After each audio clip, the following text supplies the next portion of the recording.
शक्तिरूपेण संस्थिता नमस्तस्यै नमस्तस्यै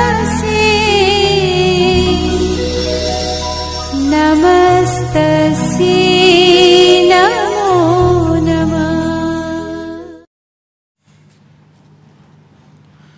આજે આપણે સ્વાધ્યાય 2.1ની અંદર દાખલા નંબર 6 વિશે અભ્યાસ કરવાના છીએ।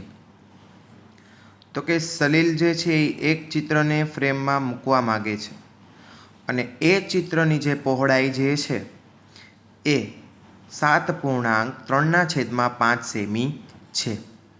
ફ્રેમ જે છે એ વ્યવસ્થિત લાગવા માટે ચિત્રની જે પહોળાઈ છે એ 7.3/10 સેમીથી વધુ ન હોવી જોઈએ।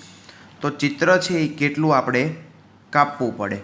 તો સૌપ્રથમ તો આપણને એની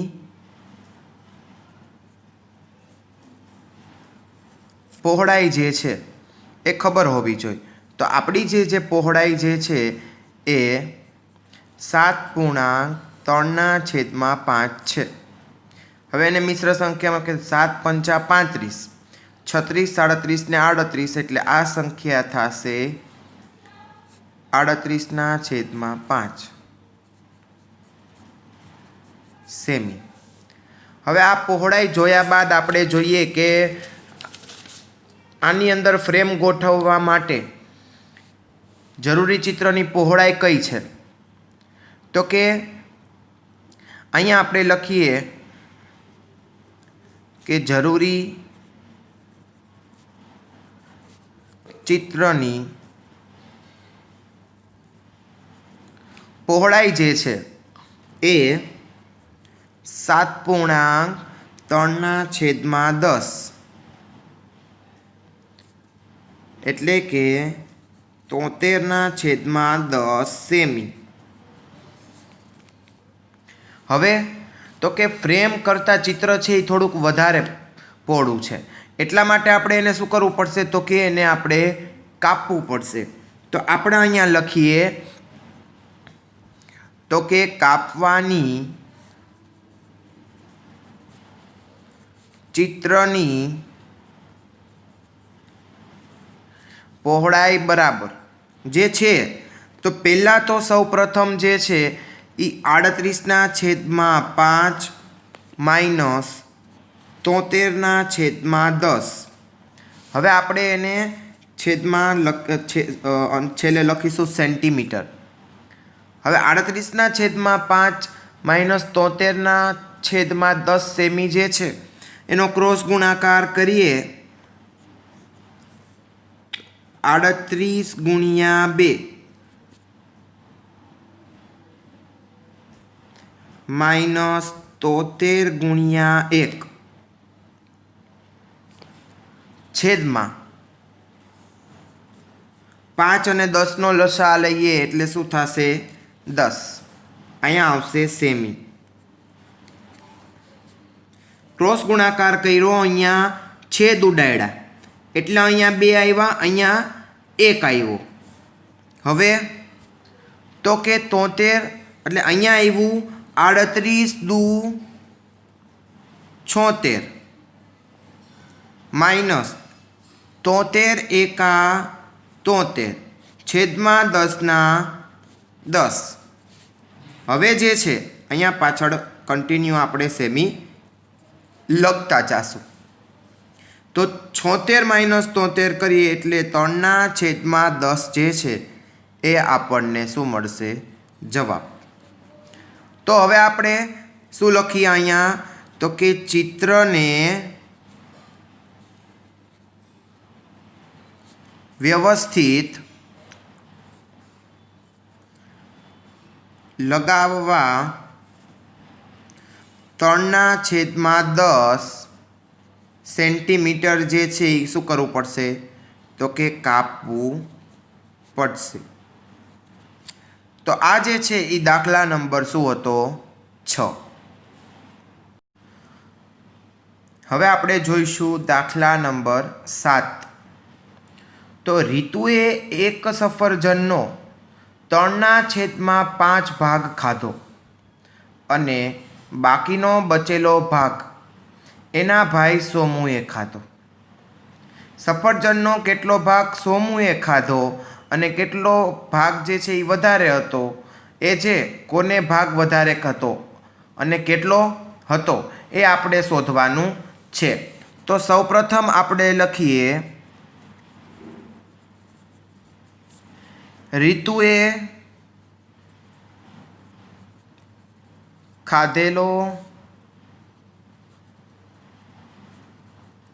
સફરજનનો ભાગ. રીતુએ કેટલો ખાધો તો કે 3/5. એવી જ રીતના સોમુએ ખાધેલો સફરજનનો ભાગ. તો અહીંયા લખશું સોમુએ ખાધેલો સફરજનનો ભાગ બરાબર 1 - 3/5. એટલે એક ભાગ હતો એમાંથી 3/5 બાદ કરીએ એટલે આપણને આવશે 5 - 3, 5 એકા 5 એટલે 5 - 3 અને છેદમાં શું આવશે 5. એટલે એ ભાગ આપણને મળશે 2/5. હવે જોઈએ તો કે 3/5 અને 2/5 આ મોટા છે, એટલે કે રીતુએ જે છે એ વધારે ભાગ ખાધેલો છે. એટલે અહીંયા લખી નાખવાનું રીતુએ ભાગ વધારે ખાધેલો છે. હવે તો કે 2માંથી બાદ કરીએ એટલે આપણે લખીએ 3/5 - 2/5. તો આપણને આ આવડે છે કે 3 - 2 આ બે સંખ્યા સરખી છે. છેદમાં આપણે લખીએ 5. 3માંથી 2 જાય તો 1 એટલે કે 1/5. હવે આ જે છે અહીંયા લખીશું આપણે તો કે જે છે એ રીતુએ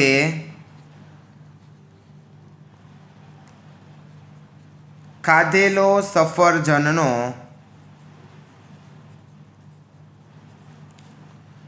જે ભાગ જે છે એ સોમુએ ખાધેલા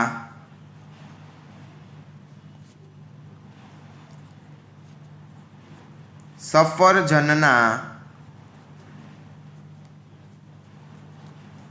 ભાગ કરતાં 1/5 શું છે વધારે છે. તો આ આપણે જોયો દાખલા નંબર 7.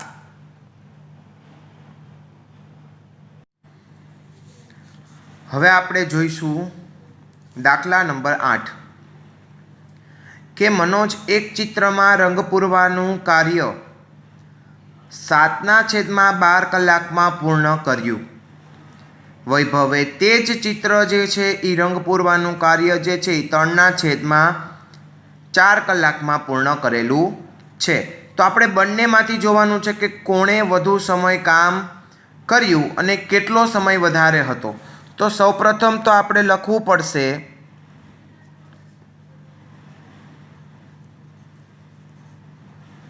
મનોજ જે છે એ 7/12 કલાક અને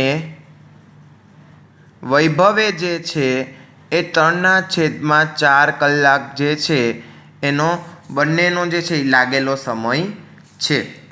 હવે અહીંયા જોઈએ કે 7/12 એટલે કે 7 × 1/12 × 1 એટલે કે 7/12.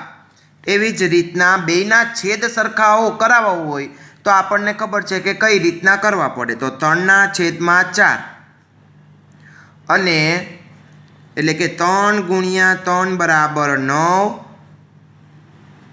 4 × 3 બરાબર 12 એટલે કે આ છેદ અને આ જે છે એ બંને કેવા થઈ ગયા તો કે સરખા થઈ ગયા. હવે સરખા થવા માટે જોવું પડે કે મોટું કયું છે, 9 મોટા છે કે 7, એટલે કે 9 મોટા છે અને 7 નાના છે. એટલે 9/12 7/12, એટલે કે કોણે વધારે કામ કર્યું તો કે વૈભવે વધુ કામ, એટલે કે વધુ સમય કામ કર્યું છે. હવે તો કે આપણે એ જોવાનું છે કે કેટલો સમય વધારે કર્યું, તો કે એ જોવા માટે બેયનામાંથી બાદબાકી કરવી પડે. 9/12 - 7/12, એટલે કે 9 - 7/12, એટલે આપણને જવાબમાં મળશે